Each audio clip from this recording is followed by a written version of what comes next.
तो कैसे हैं आप सब। स्टोरी टाइम हो गया है और हम सुनते हैं स्टोरी। बहुत पुरानी बात है। बारिश नहीं होने से पशु पक्षी भूख और प्यास से मर रहे थे।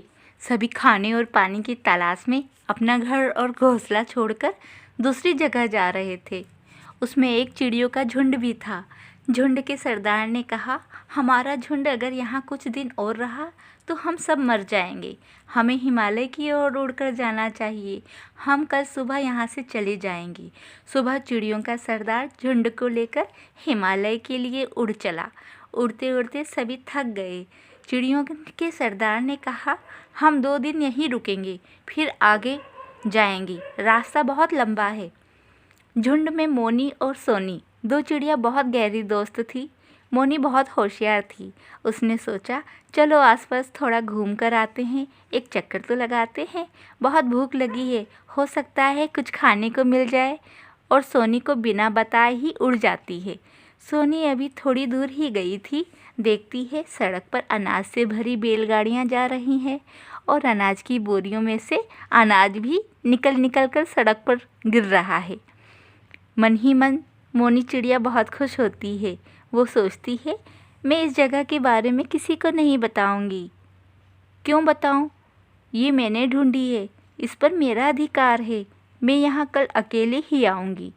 मोनी चिड़िया उड़कर फिर अपने झुंड में आ जाती है। वो किसी से इस बारे में कुछ नहीं बताती। लेकिन सोनी चिड़िया मोनी से पूछती है, तुम बहुत देर से यहाँ नहीं थी, बोलो तुम कहाँ गई थी? तुम्हें ज़रूर कुछ मिला होगा, जल्दी से मुझे बताओ, नहीं तो मैं तुम्हारी शिकायत सरदार से कर दूँगी।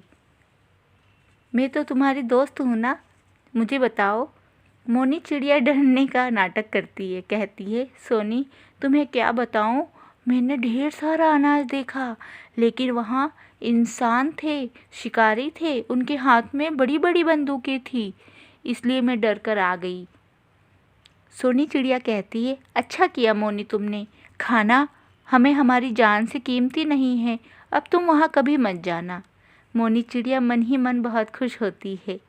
अगले दिन सुबह सवेरे मोनी बिना किसी को बताए अपने झुंड से अलग हो जाती है और फिर सड़क पर चली जाती है, जहाँ अनाज की बोरियों से भरी बैलगाड़ियाँ निकल रही थी और सड़क पर अनाज के दाने पड़े हुए थे। मोनी अनाज के दाने समेटने लगती है।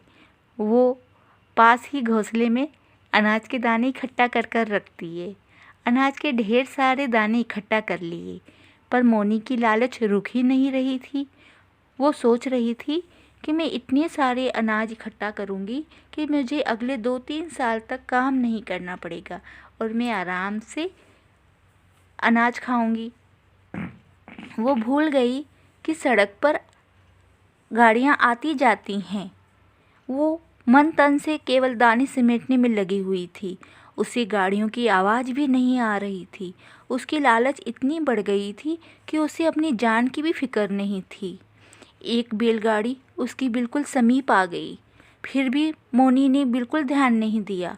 वो बैलगाड़ी उस पर चढ़ गई और मोनी की वहीं मृत्यु हो गई। दूसरी ओर सोनी चिड़िया मोनी के बहुत देर से ना आने पर परेशान थी। वह सोचती, बहुत देर हो गई है, मोनी को अंधेरा भी हो गया है, अभी तक तो मोनी को आ जाना चाहिए। मैं क्या करूं?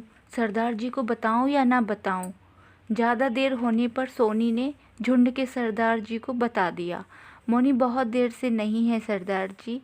झुंड का सरदार पूरे झुंड के साथ मोनी को ढूंढने निकल पड़ते हैं, पर मोनी कहीं नहीं मिलती। झुंड का सरदार बहुत परेशान हो जाते हैं और सोनी को फिर बुलाते हैं। उससे कहते हैं, तुम सच सच बताओ सोनी चिड़िया, तुम्हें कुछ पता है?